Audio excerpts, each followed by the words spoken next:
नमस्कार, शुभ दीपावली। आप सभी को दीपावली त्योहार की ढेर सारी शुभकामनाएं। आप देख रहे हैं जी मध्य प्रदेश छत्तीसगढ़ और मैं हूं आपके साथ तृप्ति सोनी। आज हम आपको बताएंगे कि कैसे आप घर में लक्ष्मी पूजन करेंगे और इसके लिए हमारे साथ में हैं पंडित सुमित तिवारी जी। प्रणाम पंडित जी।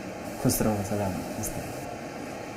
आज हम अपने दर्शकों को ये बताना चाहते हैं कि कैसे विधि विधान से लक्ष्मी पूजन किया जाता है। तो आपसे सबसे पहले यही जानना चाहूंगी कि लक्ष्मी पूजन का महत्व क्या है। जी, सभी को सीताराम। लक्ष्मी पूजन का महत्व हमारे सनातन धर्म में बहुत ही महत्वपूर्ण है। इसके पीछे दो कारण हैं। दीपावली का उत्सव हम दीपोत्सव के नाम से जानते हैं, जो कि इसकी प्राचीन नाम है। पूर्व काल में जब राम जी अयोध्या वापस आए, लंका दहन करने के बाद, लंका पर विजय करने के बाद, तो जितने अयोध्यावासी थे सभी ने अपने उत्साह प्रकट करने के लिए पूरे अयोध्या में दीपोत्सव का आयोजन किया। तो उसी समय से दीपोत्सव या दीपावली मनाने की परंपरा शुरू हुई। दूसरी महत्व ये है कि लक्ष्मी जी का पूजन हम दीपावली में इसलिए करते हैं क्योंकि जब समुद्र मंथन का समय था तो उसमें से 14 रत्न, लक्ष्मी, कौस्तुभ, पारिजातक, सुरा, धनवंतरि, चंद्रमा इत्यादि जो 14 रत्न समुद्र मंथन से निकले हुए थे, उसी 14 रत्नों में माता लक्ष्मी जी का भी प्रागट्य हुआ था। तो कार्तिक कृष्ण पक्ष अमावस्या को समुद्र मंथन से माता लक्ष्मी जी का प्रागट्य हुआ। इसी कारण दीपावली में माता लक्ष्मी जी की पूजन भी किया जाता है। जी, तो आज हम पूजा शुरू करें उससे पहले जी हम दर्शकों को ये बताएंगे कि पूजा की सामग्री क्या क्या है। जी पंडित जी, घर में सरलतम रूप से जो पूजन किया जाता है उसकी सामग्री के बारे में हम आपको बताते हैं। तो सर्वप्रथम हम तांब के लोटे में शुद्ध जल, जिसमें गंगा जल मिश्रित हो, वो रख लेते हैं। उसके पश्चात पंचामृत रख लेते हैं। तो पंचामृत में 5 चीज़ों की आवश्यकता होती है: दूध, दही, मधु, गुड़ या शर्करा, और उसके बाद है घृत। ये 5 चीज़ों का जो 5 अमृत है उनको समाहित करके एक निश्चित मात्रा में तो पंचामृत बन जाता है। उसके पश्चात पीला चावल जो हल्दी चूर्ण से संयुक्त रहता है। पीला चावल के बाद फिर मौली धागा जो वस्त्र इत्यादि के लिए उपयोग होता है। पंचमेवा है। पंचमेवा के बाद फिर दिग्बंधन के लिए सरसों है। कपूर, कमलगट्टा जो कि माता जी को परम प्रिय है। चंदन, रोली, गुलाल इत्यादि, और लाई का महत्व होता है, लाई बतासे का, और कलश इत्यादि में सप्तधान्य, और फिर जनेऊ, जनेऊ के पश्चात इत्र, इत्र के पश्चात है नैवेद्य आदि भोग, और दिया जो दीपोत्सव का महत्वपूर्ण अंग है। जी, तो हमने 21 दिए रखे हैं जी, और नैवेद्य आप देख रहे हैं कि भोग चढ़ाने के लिए, और फल फूल इत्यादि ये सामग्री। और आसन कैसे सजाएं पंडित जी, ये भी जरूर बताइए। आसन में सबसे पहले जो पाटा या पीढ़ा हो उसे हम शुद्ध जल से धो लें। धोने के पश्चात उसमें लाल कपड़ा बिछा दें। लाल कपड़े के बिछाने के बाद फिर हम चावल की 9 कुढ़ी रखकर सर्वप्रथम नौगरा बनाएं, जिसमें हल्दी और सुपारी का उसमें रखें। उसके पश्चात कलश आदि बनाएं। कलश के गले में मौली धागा जिस प्रकार से हमने बांधा हुआ है, मौली धागा संसाधित करें। पंचपल्ला लगाएं जो आम के पत्र होते हैं। अंदर जल भरें। जल भरने के बाद अंदर हल्दी, सुपारी, इत्र और गंध, सप्तमित्रिका, सप्तधान्य जो होते हैं उन्हें डालें। उसके ऊपर फिर श्री पूर्ण पात्र के स्वरूप में नारियल अर्पण करें। जी, नारियल अर्पण करने के पश्चात एक दीपक का पात्र रखें जो यहाँ पे रखा हुआ है। और उसके पश्चात फिर गौरी और गणेश, जो हमारे सनातन धर्म में किसी भी पूजन करें तो सर्वप्रथम हम गौरी गणेश जी का पूजन करते हैं। तो उसमें हल्दी और सुपारी से, या फिर पुराने जमाने में गौ के गोबर से होता था। और आज भी गौ के गोबर से कई लोग बनाते हैं गौरी गणेश। तो आपने गौरी गणेश तैयार किया है हल्दी और सुपारी से। हल्दी सुपारी से कैसे तैयार किया जाता है गौरी गणेश? देखिए, जो भी पुरुष प्रधान जैसे या देव कहें तो देव का स्वरूप जो है वो सुपारी होता है, और देवियों का जो स्वरूप होता है वो हल्दी होता है। तो गणेश जी के लिए हम सुपारी का उपयोग करते हैं और गौरी जी के लिए हल्दी का उपयोग करते हैं। और फिर लक्ष्मी जी का चित्र। तो ये सामग्री हो गई, और ये सारी सामग्री आप अपने घर में उपलब्ध कर लीजिए। और फिर कैसे पूजा करनी है ये हम आगे बताएंगे। तो पूजा शुरू करें पंडित जी। पूजन में सर्वप्रथम हम अपने आप की शुद्धि करते करते हैं तो बाह्य शुद्धि के लिए सर्वप्रथम जल अपने पर छिड़केंगे। अपने पर आप जल छिड़क लीजिए। हरि ओम अपवित्रो पवित्र वा सर्वावस्थांगतोऽपि वा यस्मरेत पुंडरीकाक्षं सा भयंतरः शुचि पुंडरीकाक्ष पुनातुः। बाहरी शुद्धि के बाद हम आत्म शुद्धि करते हैं, जिसके लिए हम 3 बार जल ले लेंगे और उसे पी लेंगे। सीधे हाथ से लेके उल्टे हाथ में ले लीजिए और 3 बार पान कर लीजिए। ओम केशवाय नमः, माधवाय नमः, गोविंदाय नमः। हम उसके बाद पुनः जल लेके हाथ पोंछ लेंगे। जिस प्रकार हम उनको पान किए तो हमारे हाथ जो है वो अपवित्र हो जाता है या जूठान हो जाता है कहीं, तो उसे पुनः जल लेके हाथ से हरि केशाय नमः करके बोल लेना चाहिए। तत्पश्चात हम सर्वप्रथम दीपक जलाएंगे। सर्वप्रथम दीपक जलाएंगे। जी।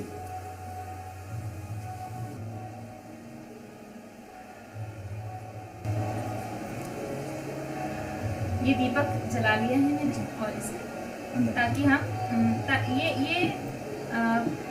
इसलिए उपयोग किया जाता है ताकि दीपक जलता रहे। जी, दीपक जलाने का महत्वपूर्ण उसका कारण यह है कि दीपक जो है हमारे सभी पूजन का साक्षी स्वरूप होता है। एक प्रकार से आप गवाही समझ लीजिए। हाँ। तो जिस प्रकार हम जो भी पूजन कर रहे हैं उसका ये साक्षी है। जैसे विवाह के समय हम 7 फेरे लेते हैं अग्नि का, तो अग्नि साक्ष्य स्वरूप होता है, उसी प्रकार हमारे पूजन का दीपक साक्ष्य रहता है। दीपक जलाने के पश्चात हम अक्षत पुष्प लेके सर्वप्रथम भगवान गणेश जी का स्वस्ति वाचन करेंगे। अक्षत हाथ में और पुष्प रख लीजिए और सर्वप्रथम गणेश जी का प्रार्थना कर लीजिए। ओम श्री गणेशाय नमः। गौरी और गणेश जी का आप स्मरण कर लीजिए, मंगलाचरण कर लीजिए। ओम आनो भद्राः क्रतवो यन्तो विश्वतो दब्धासु अपरितास उद्भिदः देवानो जथा सदमृतिधे असन्न प्रायुरो रक्षितारो दिवे दिवे। अक्षितम पुष्पम समर्पयामि श्रीमन्महागणाधिपतये नमः। बोलो गौरी गणेश भगवान की जय। गौरी गणेश के पूजन के पश्चात संकल्प लेना चाहिए। जिस प्रकार हम किसी भी कारण का उसका पता बताते हैं, किसी भी एक सामान्य भाषा में देख लीजिए, तो उसी प्रकार हमारे पूजन का वो एक हिसाब से पता रहता है जो संकल्प होता है वो। तो संकल्प के लिए हम अक्षत में अपने हाथ में अक्षत, पुष्प और जल रख लेंगे और साथ में बोलते जाएंगे।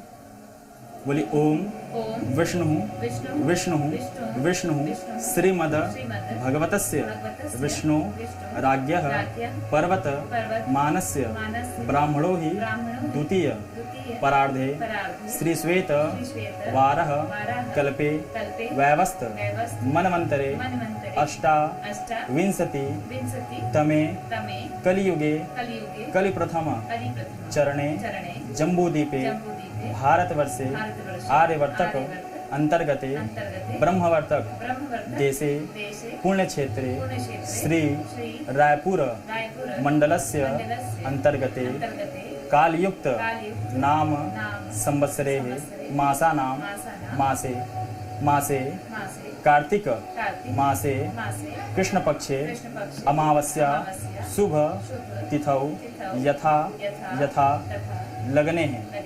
तत्पश्चात जो भी यजमान हो वो अपने नाम और अपने गोत्र का उच्चारण कर ले और उसके पश्चात जो भी हम जिस मनोकामना की पूर्ति के लिए हम संकल्प कर रहे हैं या लक्ष्मी जी का पूजन कर रहे हैं उसे कहते हैं और माता जी में अर्पण कर देते हैं। श्रुति स्मृति प्राणोक्त फल प्राप्ति कामाक्षाय सर्व काम प्रदाय श्री संकल्पम कुर्यात्। और जल से 3 बार आचमन कर देंगे संकल्प के पश्चात।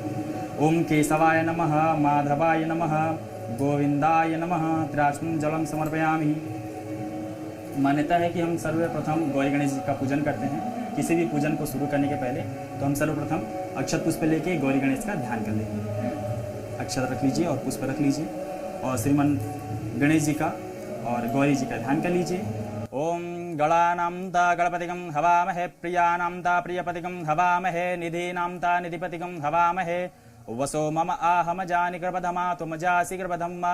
अम्बे अंबिके अम्बालिके नमानयति कश्चनः सशक्तः सुभद्रिकां कंपी लवासनिम्मा। ओम श्री महागणाधिपतये नमः। गौरी नमः। ध्यायधानमुचितं पुष्पं समर्पयामि। बोलो गौरी गणेश भगवान की जय। गौरी गणेश में अर्पण कर देंगे। तत्पश्चात हम कलश का आवाहन करेंगे। कलश में वरुण देवता का आवाहन होता है, वरुण देवता का जो जल के प्रतीक है। तो अक्षत पुष्प लेके कलश में वरुण देवता का आवाहन करेंगे।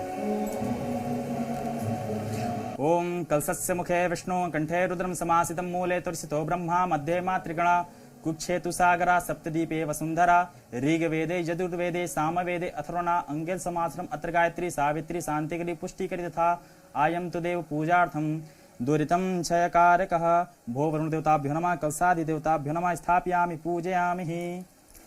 किसी भी पूजन में हमारे जो सनातन पूजन में है इसे पंचांग पूजन कहते हैं, जिसमें गौरी गणेश कलश नवग्रह का पूजन होता है। आप किसी भी पूजन करें तो ये इनका पूजन करना अति आवश्यक है। चाहे आप पंडित जी से पूजा करवाएं या घर में हम करें। जी, दोनों में आपको नवग्रह कलश और गौरी गणेश का पूजन करना अनिवार्य है। तो सर्वप्रथम हम नवग्रह का ध्यान कर लेंगे। ओम ब्रह्मा मुरारी त्रिपुरांतकारी भानु शशि भूमिसुतो बुधस्य गुरु शुक्रो शनि राहु केतो सर्वे ग्रहा शांतिकरा भवन्तु अस्मिन् सूर्यादि नवग्रहादि देवताभ्यो सुप्रतिष्ठो वर्धो भवन्तु ध्यायानमक्षतं पुष्पं समर्पयामि। बोलो नवग्रह भगवान की जय। तत्पश्चात हम अक्षत पुष्प लेके माता लक्ष्मी जी का ध्यान कर लेंगे और माता लक्ष्मी जी से हम प्रार्थना करेंगे कि माता लक्ष्मी जी आप हमारे धन धान्य की सुख समृद्धि ऐश्वर्य प्रदान करिए माँ, और आपकी कृपा हम पर बना रहे। इस प्रकार से माता लक्ष्मी जी से प्रार्थना कर लीजिए। ओम या श्री स्वयं सुकृतनां भवनेषु लक्ष्मी पापात्मनां कृतधयां हृदये सुबुद्धि श्रद्धा सतां कुलजना प्रभवस्य लज्जा तां तानतः स्म परिपालय देवी विश्वम्। ओम महालक्ष्मी च विद्महे विष्णुपत्नी च धीमहि तन्नो लक्ष्मी प्रचोदयात्। ओम श्री महालक्ष्मी नमः ध्यायानमक्षितं पुष्पं समर्पयामि स्थापयामि पूजयामि च। बोलो महालक्ष्मी माता की जय। सभी देवताओं को आवाहन करने के बाद सभी को स्पर्श कर लें, जिसमें प्राण प्रतिष्ठा जिसको कहते हैं। हम मंत्रों के द्वारा उन्हें बुला लेते हैं, पर उनको आसन देना रहता है कि जिस स्थान पर आप बैठिए, तो उसी हिसाब से सभी को आसन को स्पर्श कर लिया जाता है। हरि ओम मां अस्यै प्राण प्रतिष्ठन्तु अस्यै प्राण क्षरन्तु च अस्यै उदयत मामचार्ये मामहे तु शकशना। और प्रार्थना करते हैं कि भगवान आप स्व स्थान में विराजमान हो जाइए। स्पर्श करने का वह तात्पर्य होता है। तत्पश्चात हम भगवान जी का षोडशोपचार में पूजन करते हैं। षोडशोपचार में पूजन करने का तात्पर्य है कि 16 प्रकार की जो पूजा होती है हमारे सनातन धर्म में, तो सर्वप्रथम हम जल से स्नान करने से शुरुआत करते हैं। तो सभी का जल से स्नान कराएं। और जो भी पूजन करते हैं हम सर्वप्रथम गौरी गणेश का पूजन, जी, गौरी गणेश से फिर कलश, फिर नवग्रह, उसके बाद जो प्रधान पीठ है उनका, और कलश में, कलश के बाद नवग्रह का, नवग्रह के बाद जो प्रधान पीठ है, जैसे अभी लक्ष्मी माता जी प्रधान पीठ है, उनका पूजन होता है। चलिए शुरू करते हैं जल से, शुद्ध जल से।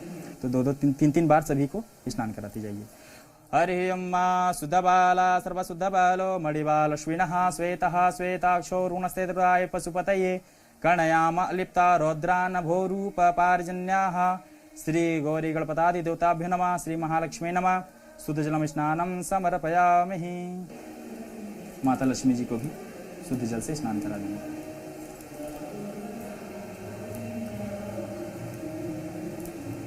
शुद्ध जल के बाद पंचामृत से सभी का स्नान किया जाता है। पंचामृत में जिस प्रकार हम 5 वस्तुओं को, अमृतों को मिलाकर पंचामृत बनाए हैं, तो पंचामृत का स्नान कराएंगे। हरि ओम पंचनद्याः सरस्वपेमपि यन्ते सहस्रोषः पंचधासो देशे भवसरितः पंचामृतं मया नीतं पयोदधि घृतं मधु शर्करा समायुक्तं पंचामृत स्नानं समर्पयामि। ओम श्री सर्वे आवाहित देवी देवताभ्यो नमः पंचामृत स्नानं समर्पयामि। पंचामृत के स्नान के बाद पुनः शुद्ध जल से स्नान कराया जाता है। ओम शुद्धबाला सर्वशुद्धबालो मणिबालश्विनः श्वेतः श्वेताक्षो ऋणस्तेतृराय पशुपतये कणयामलिप्ता रौद्रानभोरूप पारिजन्याः। पंचामृत स्नान करने के बाद जिस प्रकार हम स्नान करने के बाद वस्त्र पहनते हैं, हाँ, उसी अनुरूप माता जी को, गणेश जी को वस्त्र अर्पण करेंगे। तो वस्त्र के लिए हम मौली धागा का उपयोग कर सकते हैं। पंडित जी वस्त्र पहना के हमने पहले स्नान कराया, जी, शुद्धि की, फिर वस्त्र धारण किया, जी, सभी में वस्त्र अर्पण करने के पश्चात, जी, सबसे पहले गौरी गणेश में, गौरी गणेश में फिर वस्त्र और उपवस्त्र अर्पण करने का है, जिसमें मौली धागा का हम उपयोग कर सकते हैं। और घर में हम पूजा कर रहे हैं तो ये बड़ी आसान विधि हमारे अपने दर्शकों को बता रहे हैं कि कैसे एक एक करके आप ये क्योंकि कई बार होता है ऐसा कि लोग समझते हैं कि बहुत लंबी पूजा विधि है। जी। तो इसके बारे में आप क्या कहेंगे? कि पूजा लौकिक और वैदिक दो परंपराएं होती है। जो वैदिक परंपरा है वो बड़ा विस्तृत स्वरूप होता है, जो बड़े अनुष्ठानों में किया जाता है, और लौकिक परंपरा की शुरुआत इसीलिए की गई है ताकि जो जन सामान्य व्यक्ति है वो अपने घर में सरलतम रूप से भगवान के सानिध्य पा सके, उनका आशीर्वाद पा सके। तो हमने गौरी गणेश को वस्त्र धारण करवा दी, अब है लक्ष्मी माता जो प्रधान पीठ है, और जिनकी पूजा हम दीपावली में करते हैं। जी। वस्त्र के बाद हम जनेऊ को धारण करवाते हैं। तो जितने भी जो देव हैं उनमें जनेऊ अर्पण किया जाता है। देव में जी, जैसे गणेश जी में, कलश में और नवग्रह में। हम जब भी भगवान जी में अर्पण करते हैं जनेऊ तो उनमें रोली या हल्दी का चूर्ण लगा देते हैं ताकि श्वेत ना रह के वो।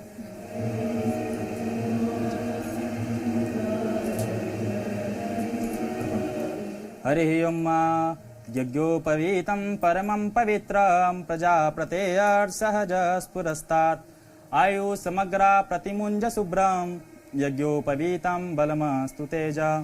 ओम श्री सर्वे अवाहि देवी देवताभ्यो नमः। यज्ञोपवीतं समर्पयामि। नवग्रह में यज्ञोपवीत। यज्ञोपवीत अर्पण करने के पश्चात हम 3 बार जल से आचमन कर देते हैं सभी का। ओम केशवाय नमः, माधवाय नमः, गोविंदाय नमः, त्र्याचमनम जलम समर्पयामि। जिस प्रकार हम हमारी जो दैनिक क्रियाएं होती है कि हम सर्वप्रथम स्नान करते हैं, स्नान करने के बाद वस्त्र पहनते हैं, वस्त्र के बाद हम तिलक लगाते हैं, तो उसी प्रकार भगवान की भी पूजन होती है। तो जनेऊ के पश्चात हम तिलक अर्पण करेंगे भगवान जी में। हरि ओम कस्तूरि तिलकम ललाटपटले वक्षस्थले कौस्तुभम नासाग्रे वरमौक्तिकं करतले वेणुर्करे कंकणं सर्वांगे हरिचंदनं सुललितं कंठै च मुक्तावले गोपस्थे परवेस्थितो विजयते गोपालचूडामणिम् अभिरं च गुलालं च शोभा चंदनमेव च अभिरेन्नाचितो देवा अथा शांति प्रयक्षमे। ओम श्री सर्वे आवाहित देवी देवताभ्यो नमः। तिलकम समर्पयामि। घर में हम सरलतम रूप में पूजन करते हैं तो मंत्रों का वहाँ पे अभाव होता है, क्योंकि जन सामान्य मंत्रों को उच्चारण नहीं कर पाते हैं। तो उनके लिए सरलतम स्वरूप यह है कि हम जो भी अर्पण कर रहे हैं भगवान जी को, चाहे हम चंदन अर्पण कर रहे हैं या पुष्प अर्पण कर रहे हैं, तो उसके चंदन जैसे अर्पण कर रहे हैं तो चंदनम समर्पयामि। तो समर्पयामि शब्द उसमें जोड़कर जो भी हम अर्पण कर रहे हैं, जैसे चंदनम समर्पयामि, पुष्पम समर्पयामि, नैवेद्यम समर्पयामि। जी, यह कहते हुए हम भगवान को अर्पण कर सकते हैं सरलता स्वरूप में। अब हमने तिलक भी कर लिया है, अब आगे की विधि। तिलक करने के पश्चात हम चावल अर्पण करते हैं भगवान से। हल्दी वाला चावल, हल्दी वाला पीला चावल। पीला चावल जी। हरि ओम अक्षतां सुरश्रेष्ठं कुंकुमासु शोभितम्यानि भक्तानां गृहाणां परमेश्वरा अक्षतानि समर्पयामि। सभी देवी देवताओं में पीला जो अक्षत है हल्दी युक्त वाला वह अर्पण होता है, और भगवान शंकर जी हैं जिसमें आप श्वेत अक्षत अर्पण करते हैं। जी, अक्षत के बाद फिर हम पुष्प अर्पण करते हैं, पुष्प और पुष्पमाला। ओम माल्यादिनी सुगंधेनि मालित्यादिनि वै प्रभु मया हर्तानि पूजार्थं पुष्पोऽयं प्रतिगृह्यतां पुष्पं समर्पयामि। श्री सर्वे आवाहित देवी देवताभ्यो नमः। पुष्पं समर्पयतः तदुपरान्ते पुष्पमालां समर्पयामि।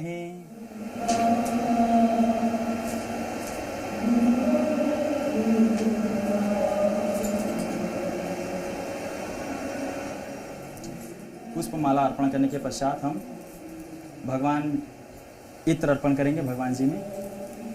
ये इत्र सभी में अर्पण होता है? जी, सभी में अर्पण होता है। जिस प्रकार हम कपड़ा पहनने के बाद स्नान चंदन आदि करने के बाद हम अपने में इत्र लगाते हैं, वही भाव भगवान जी में अर्पण करते हैं। यह समझ लीजिए कि जिस प्रकार हम अपने आप को तैयार करते हैं, उसी श्रद्धा उसी भाव से हम भगवान जी को भी अर्पण करते हैं। ओम गंधद्वारां दुरादस्यां नित्यपुष्टिं करिष्ये ईश्वर्य सर्वभूतानां तामिहो परवेश्रियं गंधं समर्पयामि। गंधांतर्गते धूपं समर्पयेतः अब धूप में भगवान जी को आरती करेंगे। धूप के लिए हम अगरबत्ती भी जला सकते हैं, और बहुत से अगरबत्ती नहीं जलाते हैं तो धूप बत्ती या कंडा से जो धूप जलाया जाता है वो भगवान जी में। तो ये अगर कोई अगरबत्ती जला रहा है तो उसे कितनी अगरबत्ती जलानी चाहिए?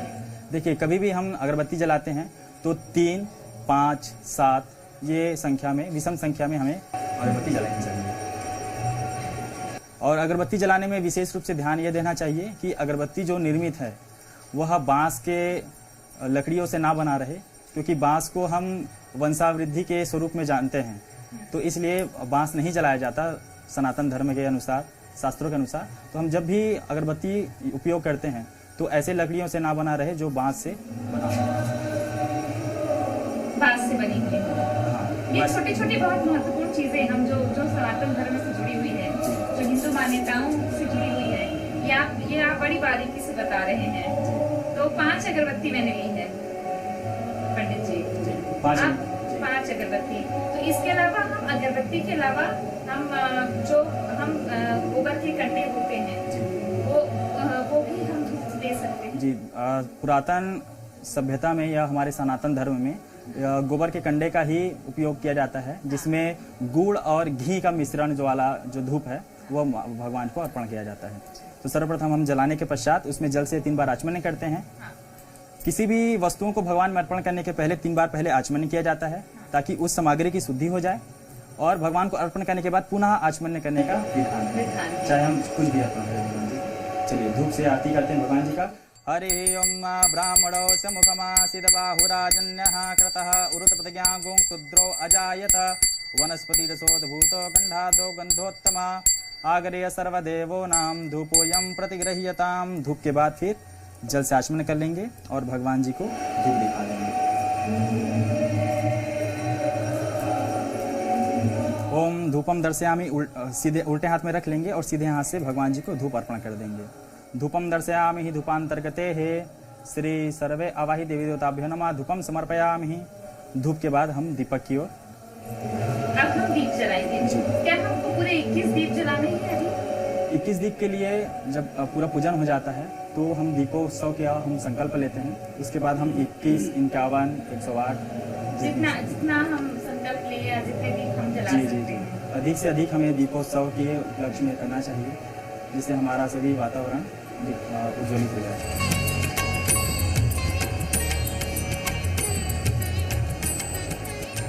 दीपावली में दीपोत्सव मनाने का अर्थ यही होता है कि हम सभी जगह अंधकार मिटाकर उजाला के प्रति हम अग्रसर हों। दीप हमने जला लिया। पुनः जल से आचमन करने के पश्चात हम आरती की ओर चलेंगे। जल से आचमन कर लेंगे।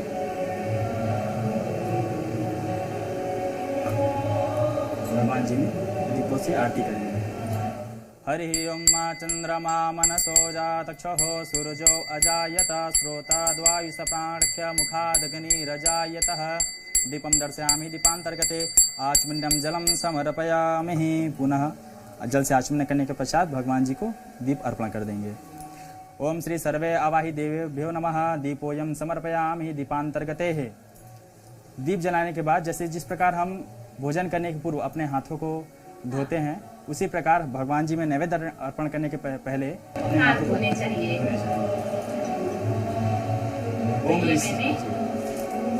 हाथ धोने के लिए हमें ऋषि केशाय नमः, ऋषि केशाय नमः करके हाथ में थोड़ा जल लेके उसे छोड़ देना चाहिए। और हमेशा जब भी हम हाथ धोते हैं तो अपने बाएं ओर उसे छोड़ना चाहिए। उस पश्चात ही भगवान जी को नैवेद्य अर्पण देना चाहिए। अब ये बाएं ओर छोड़ना चाहिए, जैसे पंडित जी ने बताया। इसके पीछे रहस्य यह है कि दाएं ओर सदा देव विराजमान होते हैं और बाएं ओर राक्षसों का प्रभाव रहता है, वास होता है। इसलिए हमें देवताओं के ना छोड़ते हुए हमें बाएं ओर छोड़ना चाहिए।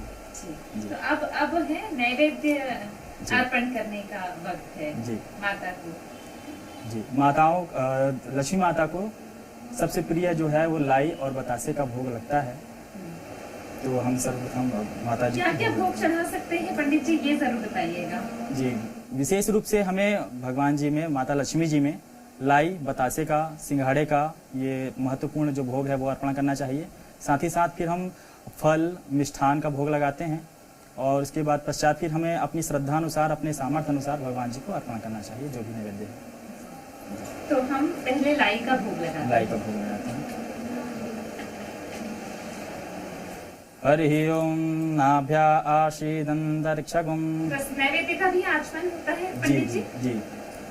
हमारे सभ्यता में ये शुरू से हमने अपने घर में देखा हुआ है कि हमारे जो भी बुजुर्ग हैं वह भोजन करने से पहले जल से आचमन करते हैं। तो भाव यह होता है कि हम भगवान को अर्पण कर रहे हैं तो किसी भी प्रकार का जो राक्षसी प्रभाव है उस अन्न में ना पड़े, क्योंकि कहा गया है जैसा होगा अन्न वैसा होगा हमारा मन। तो राक्षसी प्रभाव अगर हमारे अन्न में रहा तो हमारे आत्म स्वभाव में भी वैसा हो जाता है। जी। हरि ओम नाभ्या आशीदंतरिक्षगोम शेषणोदहु समवर्तता पदभ्याम भूमृदसा श्रोता तथा लोकान अकल्पयन्नः सभी इत्यादि से। जी। नैवेद्य में फल मिष्ठान और तांबूल में लौंग इलायची इत्यादि भगवान को अर्पण करना चाहिए। तांबूल से क्या तात्पर्य है? जिस प्रकार हम भोजन करते हैं और भोजन करने के पश्चात हमारे मुख शुद्धि के लिए हम तांबूल का उपयोग करते हैं। तो हम अर्पित करेंगे लौंग और इलायची भी। जी। तो ये देखिए हम नैवेद्य अर्पण हमने किया और जिसकी जितनी क्षमता उतने नैवेद्य अर्पण कर सकते हैं। अगर 56 भोग की मान्यता अगर देखा जाए तो और अति उत्तम हो जाती है, क्योंकि हम गोवर्धन पूजा में 56 भोग का उपयोग करते ही हैं। ये देखिए ये है लौंग और इलायची, ये हम अर्पित कर रहे हैं।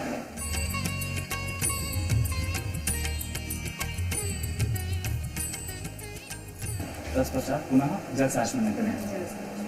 ओम केशवाय नमः, माधवाय नमः, गोविंदाय नमः। त्राचमनम जलम समर्पयामि।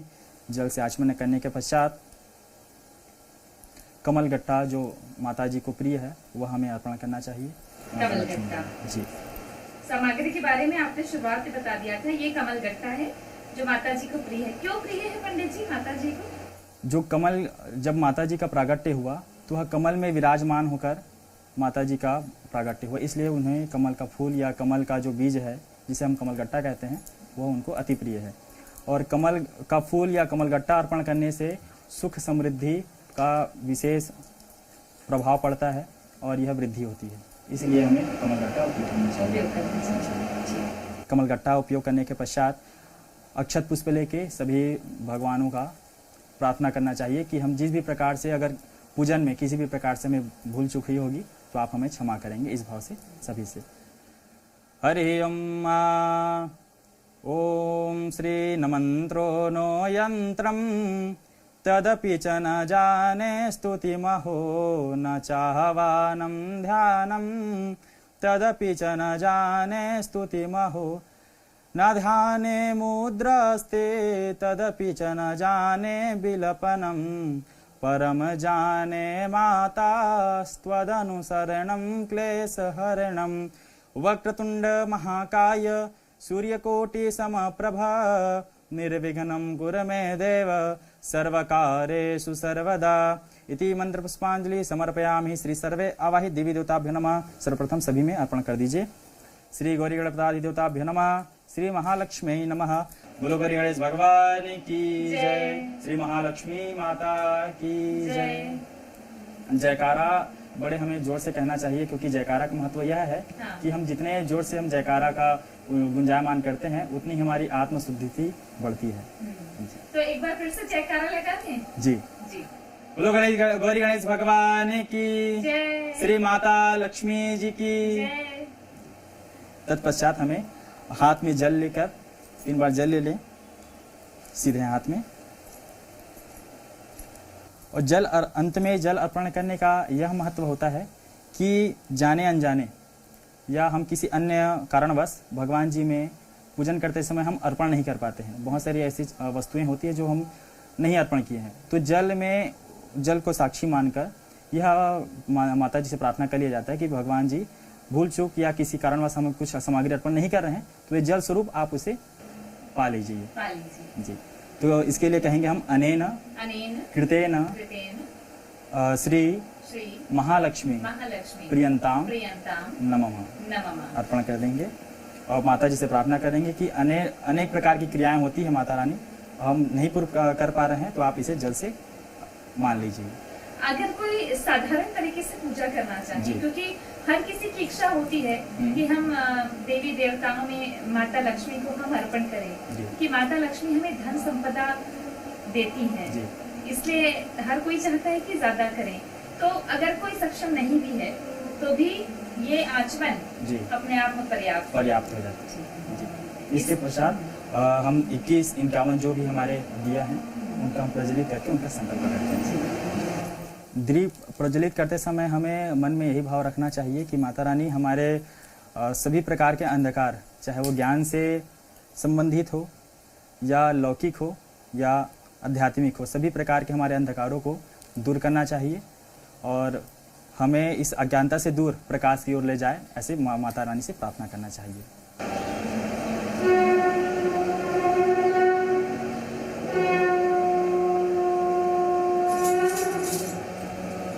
राशि के अनुसार भी कोई प्रभाव होता है कि पूजा का कि क्या करना चाहिए अलग अलग राशि के लोगों को? देखिए, सभी राशियों को दीपावली का जो पर्व है वो सभी के लिए समान रूप से होता है।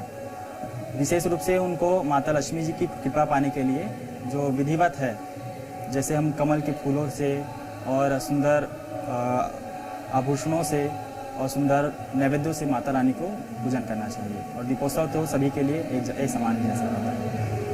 तो पंडित जी, हमने 21 दीप जला लिए हैं जी और ये जगमग हो गया जी। तो इस प्रकार अक्षत पुष्प लेके हमें उसे संकल्पित करना चाहिए और मन में भगवान से प्रार्थना करना चाहिए कि भगवान जिस प्रकार दीपक चारों ओर उजाला फैला रहा है उसी प्रकार हमारे जीवन में उजाला रहे और हमारे सभी कष्ट जो हैं दूर हो जाएं। तो हम दीपक का ध्यान करके हरि ओम दीपो ज्योति परम ज्योति दीपो ज्योति जनार्दनम दीपो हरतु मे पापम दीपो ज्योति नमस्तुते शुभम भवति कल्याणम आरोग्यम सुख संपदा मम बुद्धि प्रकाशाय दीप ज्योतिर्नमोस्तुते। मेरे मन वाणी सभी को आप उजियाले की ओर ले जाएं, इस भाव से दीपों का ध्यान करना चाहिए और उन्हें अक्षत पुष्प अर्पण करना चाहिए। तत्पश्चात माता रानी का मंगलमय आरती करेंगे। और ये सबसे अच्छा मौका होता है जब घर के बच्चे बुजुर्ग सब इकट्ठा हो जाते हैं और आरती होती है। सभी के हाथ में शंख, घंटी, झालर इत्यादि होता है और एक सकारात्मक उस समय वातावरण हो जाता है। तो चलिए शुरू करते हैं आरती। अब हम आरती करने जा रहे हैं। जी।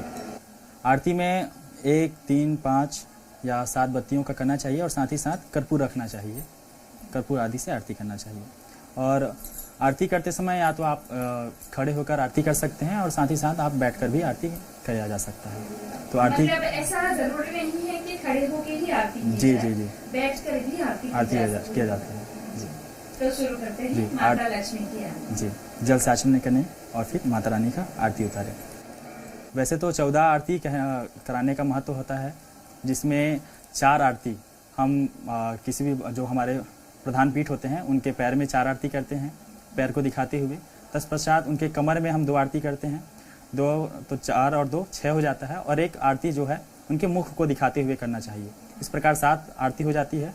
और जो बची 7 आरती है वो सर्वांग आरती होती है, जो पूरे भगवान जी के जितने भी विग्रह हैं उनका 7 आरती होता है। इस प्रकार 14 आरती करने का हमारे यहाँ महत्व है। जी।